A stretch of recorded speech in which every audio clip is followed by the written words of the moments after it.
بسم اللہ الرحمن الرحیم۔ السلام علیکم ویورز، میں ہوں عبداللہ خان۔ مجھے کپتانی سے کیوں نکالا جا رہا ہے؟ یہ کہنا ہے شاہین افریدی کا۔ شاہین افریدی جو کپتان بنے تھے ورلڈ کپ 2023 کے بعد وائٹ بال کے لیے، صرف ایک سیریز ان کو کھیلنے کو ملی، 5 T20 میچوں کی سیریز تھی جس میں ہم 4-1 سے شکست کھا گئے۔ اس کے بعد اس کو کپتانی سے ہٹایا جا رہا ہے۔ بابر اعظم نئے کپتان ہوں گے اور محمد رضوان وائس کپتان ہوں گے۔ یہ چیف سلیکٹرز کا جو ڈیسیجن ہے یا جو ان کا اتفاق کرا ہے، انہوں نے دیا ہوا ہے پی C B chairman Mohsin Naqvi صاحب کو۔ محسن نقوی صاحب نے پہلا فیصلہ جو ہے محفوظ کر لیا ہے، اب تک وہ ابھی تک کنفرم نہیں ہوا اور نہ وہ پی سی بی کے آفیشیل پیج سے اناؤنسمنٹ ہو گئی ہے کپتانی کے حوالے سے۔ لیکن بات تو ضروری ہے، وہ شاہین افریدی کی بھی بات بھی بہت اہم ہے کہ جی کپتانی سے کیوں ہٹایا جا رہا ہے مجھے۔ ظاہر سی بات ہے کہ تحفظات ہوں گے، لیکن میں آ جاتا ہوں شاہین افریدی کے سوال کے جواب پہ۔ شاہین افریدی صاحب، آپ کو یاد ہوگا ورلڈ کپ میں ہم موجود تھے اکتوبر نومبر میں انڈیا میں، تب پرائیویٹ اسٹیٹ لیگ کی گئی تھی بابر اعظم کی اور جو پی سی بی کے درمیان جو چیٹ ہو گئی تھی اس کو۔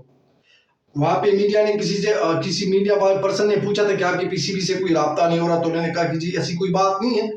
شاید بابر اعظم نے کچھ کہا ہو، مجھے اب سے یاد نہیں، لیکن اس کے بعد سے جو ٹی وی پہ دکھایا گیا جو پرسنل چیٹ تھا، اس کے حوالے سے آپ چپ رہے تھے، آپ نے کچھ نہیں کہا کہ جی کپتان ہیں انڈیا میں، ہم کھیل رہے ہیں، ورلڈ کپ کھیلنے آئے ہیں، آپ اس طرح چیٹ کیسے لیک کر سکتے ہیں کسی کی؟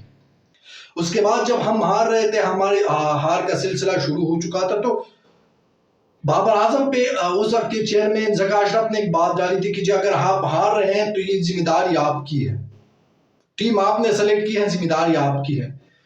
میں یہ جاننا چاہ رہا تھا شاہین افریدی صاحب کی ٹھیک ہے، ٹیم بالکل بابر اعظم کے کہنے پہ سلیکٹ کی گئی تھی، میں بابر اعظم پہ پردہ نہیں ڈال رہا، لیکن حتمی منظوری جو ہوتی ہے وہ کرکٹ بورڈ کے چیئرمین کی ہوتی ہے۔ کیا کرکٹ بورڈ کے چیئرمین بابر اعظم تھے یا خود زکا اشرف صاحب تھے؟ وہ چینجز کر سکتے تھے اسکواڈ میں، انہوں نے نہیں کیا۔ اس موقع تب بھی آپ چپ رہے تھے کہ جی آپ کپتان پہ کیسے ڈال سکتے ہیں یہ سب کچھ؟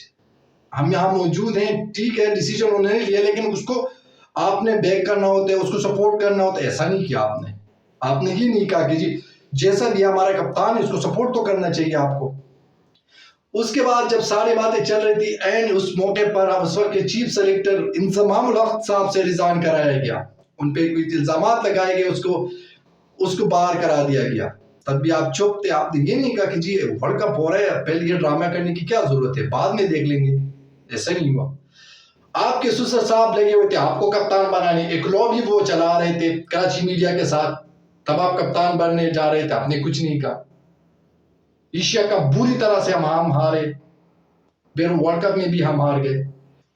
پھر آپ نے یہ نہیں کہا کہ جی کپتان پہ پریشر کیوں ڈالا جا رہا ہے وائٹ بال کپتانی چھوڑنے کے لیے، ان کو ٹیسٹ کپتانی کے اوپر کی جا رہی ہے، تو انہوں نے پھر کہا کہ میں فیصلہ کروں گا یا صلاح کروں گا اپنے والد صاحب سے، اس کے بعد یہ مشورہ کرنے کے بعد میں کوئی ڈیسیجن لوں گا۔ تو انہوں نے تینوں فارمیٹس کی کپتانی سے ریٹائرمنٹ کا اعلان کر دیا، وہ اس دستبردار ہو گئے، آپ نے خوشی خوشی قبول کر دیا۔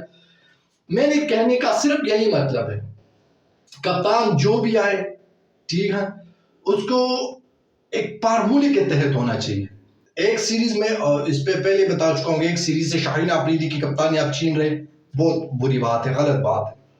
لیکن اگر آپ کپتانی چھین جانے کے بعد بات کر رہے ہیں تو یہ بھی بہت بری بات ہے، کیونکہ آپ اس کپتان کو کیوں سپورٹ نہیں کر رہے تھے جنہوں نے، ٹھیک ہے ہم کوئی بڑی ٹرافی نہیں جیتے اس کی کپتانی میں، بابر اعظم کی کپتانی میں ہم کوئی بڑی ٹرافی نہیں جیتے، لیکن 2021 کے semi final world cup T20 world cup کے سیمی فائنل میں گئے، 2022 T20 ورلڈ کپ کے فائنلسٹ تھے ہم، تو کپتانی کو سپورٹ تو کرنا چاہیے تھا، ایسا نہیں ہوا۔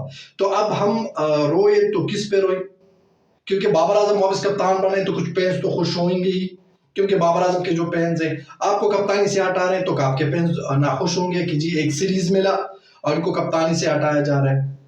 تو میں یہ کہتا ہوں کہ جی اگر آپ کپتان بننے جا رہے ہیں تو کم از کم یہ سوچ آپ کی ہونی چاہیے، یہ کلیئرٹی آپ کو ملنی چاہیے کہ آپ کتنے عرصے تک کپتان رہیں گے، آپ سے جو پہلا کپتان تھا وہ کس وجہ سے باہر ہو رہے ہیں، یہ چیزیں ضروری ہیں، یہ جاننا ضروری ہوتا ہے۔ اس کے بعد سے آپ کو ایک سیریز ملی ہے، بہت